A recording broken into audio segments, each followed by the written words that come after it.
मैया तोरे भुवन माँ हो,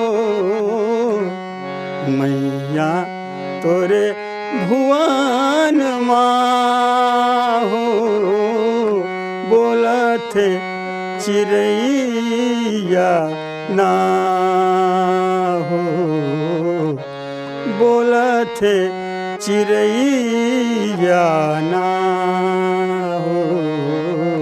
मैया तोरे भुवन माँ हो, बोलत चिड़ैया ना हो, बोलत चिड़ैया ना।